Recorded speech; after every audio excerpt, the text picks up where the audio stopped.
Assalamualaikum semua. Halo, apa kabar di sana? Alhamdulillah kabar baik di sini.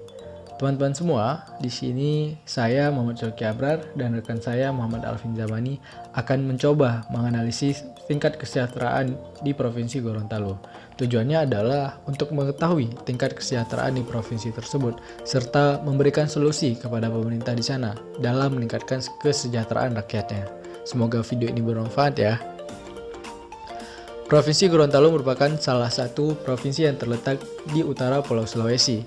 Provinsi ini diresmikan pada tanggal 22 Desember tahun 2000 melalui penerbitan Undang-Undang Dasar Republik Indonesia Nomor 38 Tahun 2000. Sebelumnya, daerah yang terletak di Semenanjung Gorontalo di Pulau Sulawesi ini merupakan bagian dari Provinsi Sulawesi Utara. Asal-usul nama Gorontalo memiliki banyak versi. Salah satu versi menyebutkan berasal dari nama kerajaan Holontalangi di Pulau Sulawesi. Nama Holontalangi kemudian disingkat menjadi Holontalo. Lidah orang Belanda agak sulit mengucapkan dengan tepat sehingga menyebutkan Gorontalo yang ditulis Gorontalo. Luas wilayah Gorontalo mencapai 11.257 km persegi berdasarkan Peraturan Menteri Dalam Negeri Nomor 137 Tahun 2017. Jumlah penduduk provinsi tersebut sebanyak 1,17 juta jiwa menurut sensus penduduk tahun 2020.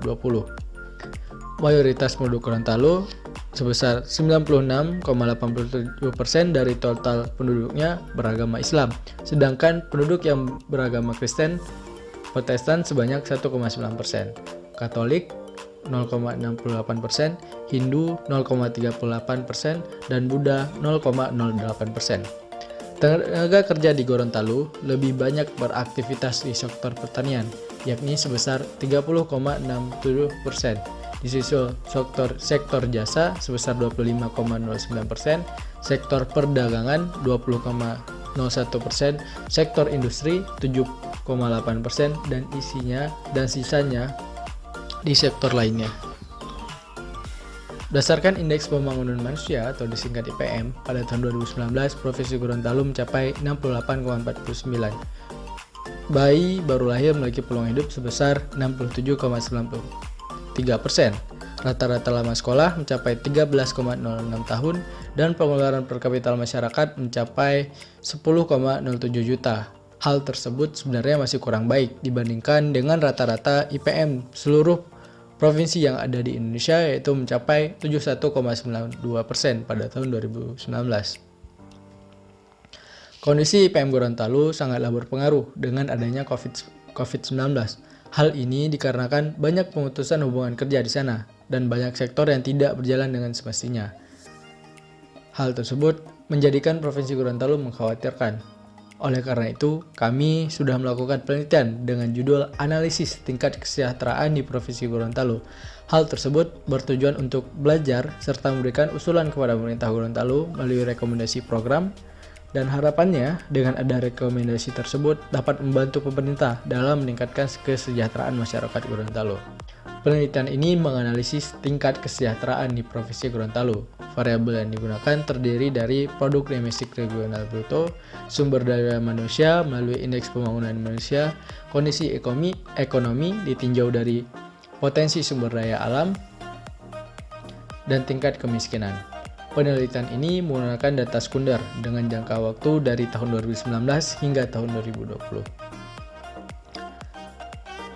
Salah satu alat untuk mengukur sumber daya manusia adalah dengan Indeks Pembangunan Manusia atau IPM.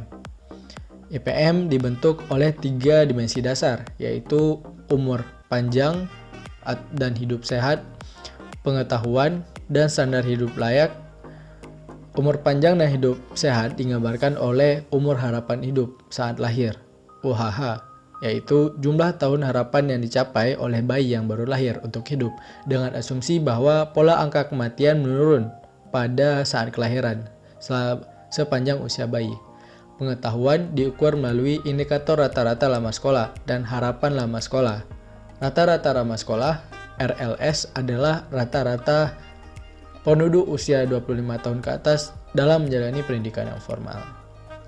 Pembangunan manusia di Provinsi Gorontalo terus mengalami kemajuan yang ditandai dengan terus meningkatnya indeks pembangunan manusia di Provinsi Gorontalo. Pada tahun 2019, IPM Gorontalo mencapai 68,49. Hal ini meningkat sebesar 0,78 poin dibandingkan dengan IPM Provinsi Gorontalo pada tahun 2018, yaitu sebesar 67,71. Status pembangunan manusia di Provinsi Gorontalo mencapai level sedang. IPM pada Provinsi Gorontalo pada tahun 2019 tumbuh sebesar 1,15% dibandingkan tahun 2018. Peningkatan IPM ditunjukkan dengan peningkatan pada setiap komponen penyusunnya. Bayi yang baru lahir memiliki peluang hidup hingga 67,93 tahun. Peningkatan IPM ditunjukkan dengan peningkatan pada setiap komponen penyusunnya. Bayi yang baru lahir memiliki peluang hidup hingga 67,93 tahun. Peningkatan 0,43 dibandingkan tahun sebelumnya. Anak usia 7 tahun memiliki peluang untuk bersekolah selama 13,06 tahun, meningkat 0,03 tahun dibandingkan tahun 2018. Sementara itu, penduduk usia 25 tahun ke atas rata-rata menempuh pendidikan selama 7,69 tahun. Meningkat 0,23 tahun dibandingkan tahun sebelumnya. Pengeluaran per kapital berdasarkan harga kontan 2012, masyarakat telah mencapai 10,07 pada tahun 2019, meningkat sebesar Rp236.000 dibandingkan tahun sebelumnya. Kondisi ekonomi ditinjau dari potensi sumber daya alam. Keanekaragaman sumber daya alam Provinsi Gorontalo sangatlah beragam dan potensial. Terdapat peluang investasi yang signifikan seperti investasi dalam bidang agrobisnis, pertanian dan perkebunan, termasuk juga agroindustri, antara koko, minyak kelapa, dan bubuk santan. Serta di bidang pertambangan seperti emas, granit, dan sebagainya. Prioritas pembangunan Gorontalo ke depannya selama 5 tahun diproyeksikan kepada komoditas jagung dengan luas area produksi jagung tahun 2004 yaitu 35.692 hektar dengan jumlah produksi sebanyak 323,05 ton. Untuk jagung loning sendiri telah berhasil ekspor sebesar 9.148 ton. Selain potensi agraria, potensi kelautan Gorontalo juga sangat melimpah dan menjadi unggulan. Salah satunya adalah budidaya rumput laut yang didukung oleh program Gerakan Menahan Rumput Laut, GEMAR atau disingkat GEMAR Laut. Jumlah industri besar dan sedang Provinsi Gorontalo kurang lebih sebanyak 20 perusahaan dan menyerap tenaga kerja sebanyak 7.693 orang. Sedangkan industri mikro sebanyak 12.360 unit menyerap tenaga kerja sebesar 31.910 tenaga kerja dengan investasi diperkirakan senilai Rp132.942.8051 dan nilai produksi 510 dan nilai produksi 510.221.82 rupiah. Tinjauan dari tingkat kemiskinan. Berdasarkan data resmi Badan Pusat Statistik Provinsi Gorontalo pada nomor 38/07/75 tahun 15 Juni tahun 2020 disebutkan bahwasanya garis kemiskinan Provinsi Gorontalo hanya 15,22% dari jumlah penduduk pada Maret tahun 2020. Hal tersebut mengalami penurunan sebanyak 0,09 poin dibandingkan September 2019. Tingkat kemiskinan tersebut berada pada pendapatan per kapita sebanyak Rp368.900 jika dibandingkan dengan rata-rata tingkat kemiskinan Provinsi Indonesia sebesar 26,42% dari jumlah penduduk.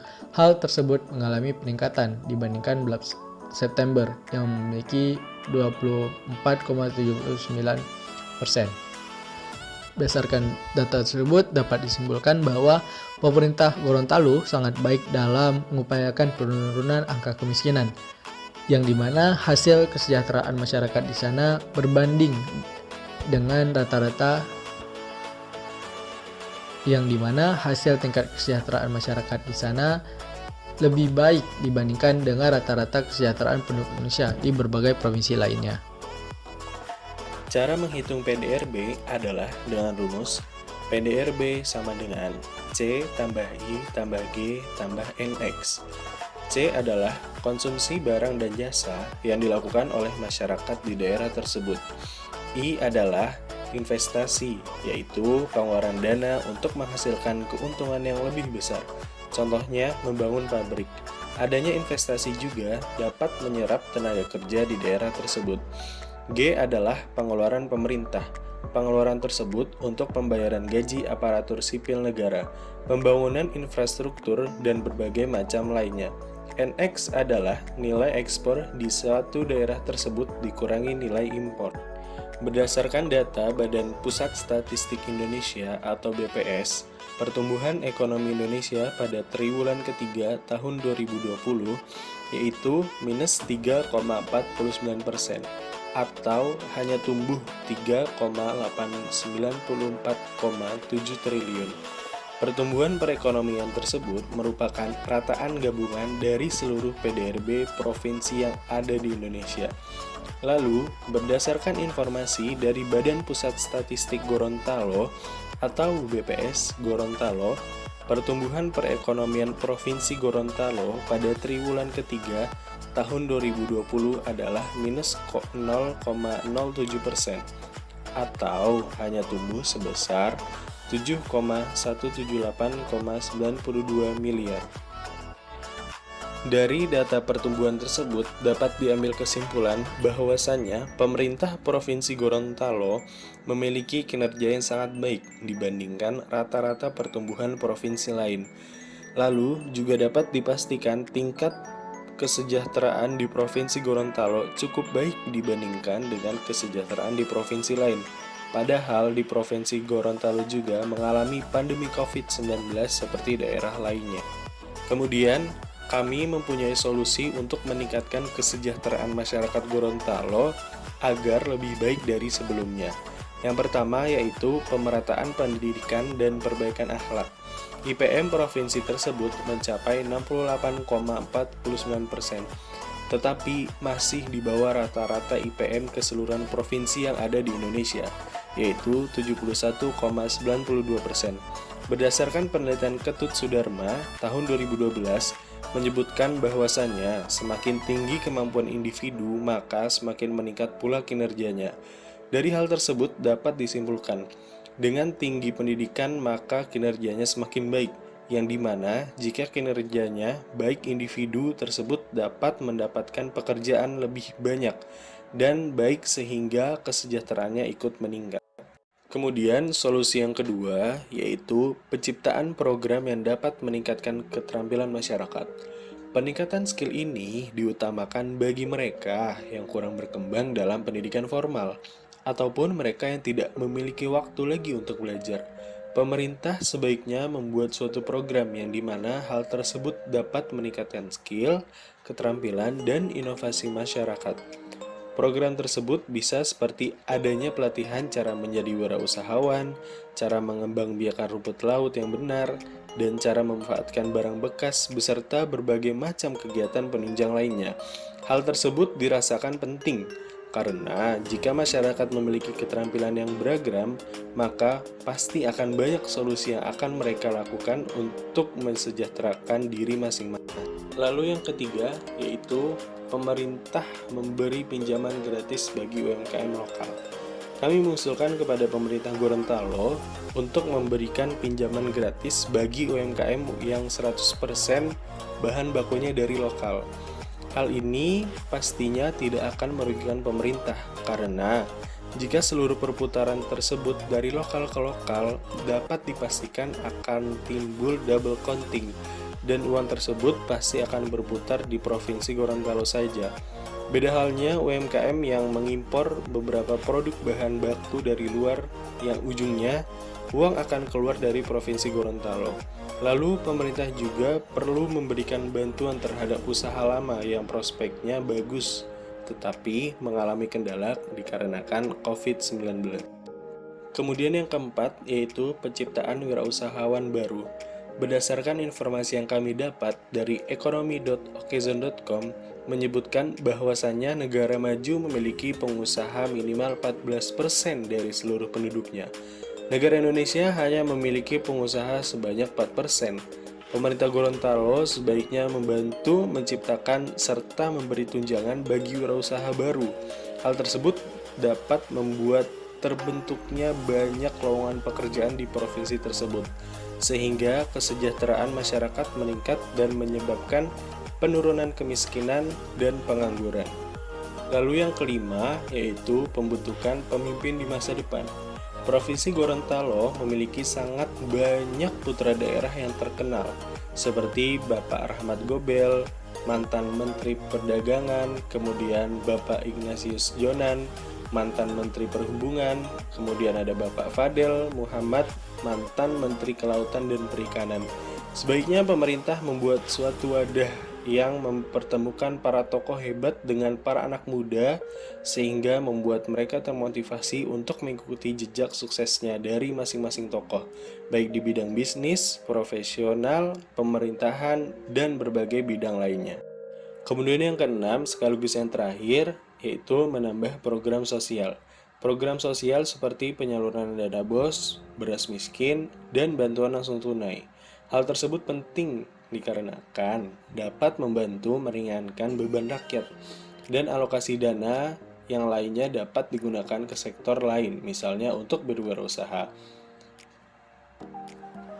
Itulah solusi yang kami berikan kepada pemerintah Gorontalo agar lebih baik dari sebelumnya, terutama dalam masalah kesejahteraan. Sekian video dari kami, semoga videonya bermanfaat dan dapat memberikan edukasi. Salam sukses luar biasa. Wassalamualaikum warahmatullahi wabarakatuh.